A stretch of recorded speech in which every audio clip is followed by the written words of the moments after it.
اعوذ باللہ من الشیطان الرجیم بسم اللہ الرحمن الرحیم السلام علیکم ورحمۃ اللہ وبرکاتہ والمغفرہ۔ امید کرتی ہوں کہ آپ سب خیریت سے ہوں گے۔ اللہ عز و جل آپ سب کو اپنی حفظ و امان میں رکھے، آمین۔ تو آج کا ہمارا ٹاپک ہے کہ ہم بستری کے کیا آداب ہے۔ تو چلیے چلتے ہیں ہم بستری کے آداب کی طرف۔ تو ہم بستری کے آداب یہ ہے کہ ہم بستری کرتے وقت کسی سے بات نہیں کرنی چاہیے۔ حالانکہ اگر کسی کا فون بھی آ رہا ہو تو جب بھی فون اٹینڈ نہیں کرنا چاہیے، نہ ہی کسی سے کال پہ بات کرنی چاہیے۔ یہاں تک کہ کوشش کرے کہ ہم بستری کے وقت اپنی بیوی سے بھی بات نہیں کرنی چاہیے، کیونکہ اس طرح کرنے سے ہم بستری کا مزہ خراب ہو جاتا ہے۔ ہم بستری کرنے کا دوسرا ادب یہ ہے کہ ہم بستری کرتے وقت کسی دوسرے مرد یا عورت کا تصور اپنے ذہن و دل و دماغ میں بالکل نہ لائیں۔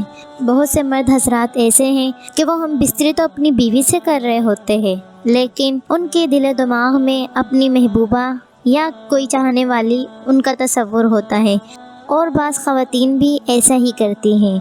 تو ایسا کرنا زنا کے دائرے میں آ جاتا ہے، اور حدیث شریف میں بھی آتا ہے۔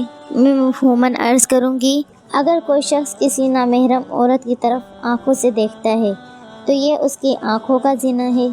اگر وہ کوئی گناہ اپنے ہاتھ سے کرتا ہے تو یہ اس کے ہاتھوں کا زنا ہے، اور اگر اس کے پاؤں شہوت کے ساتھ کسی غیر عورت کی طرف بڑھتے ہیں تو یہ اس کے پاؤں کا زنا ہے۔ اور اسی طرح کسی غیر عورت کا تصور اپنے ذہن میں لانا، دل و دماغ میں لانا، مثلاً کہ ہم بستری بیوی سے کر رہے ہو اور ذہن و دل و دماغ میں محبوبہ کا خیال ہو، تو یہ دل اور آنکھوں کا زنا ہے۔ تو ان گناہوں سے ہمیں بچنا چاہیے، اور ہم بستری کرتے وقت اپنی ساری توجہ اور اپنا سارا وقت بیوی کی طرف متوجہ ہونا چاہیے۔ ہم بستری کا تیسرا ادب یہ ہے کہ ہم بستری کرتے وقت بالکل برہنہ نہیں ہونا چاہیے۔ یہ تو ہمیں پتہ ہے کہ مرد اور عورت ایک دوسرے کا ستر ہے، یعنی مرد عورت کا ستر ہے اور عورت مرد کا ستر ہے، یعنی مرد عورت کی شرمگاہ کو دیکھ سکتا ہے اور عورت مرد کی شرمگاہ کو دیکھ سکتی ہے۔ لیکن ادب کا تقاضا یہ ہے کہ ہم بستری بالکل برہنہ حالت میں نہ کریں۔ اس طرح کرنے سے ایک دوسرے کی شرمگاہ کو دیکھنے سے بھولنے کی بیماری پیدا ہوتی ہے۔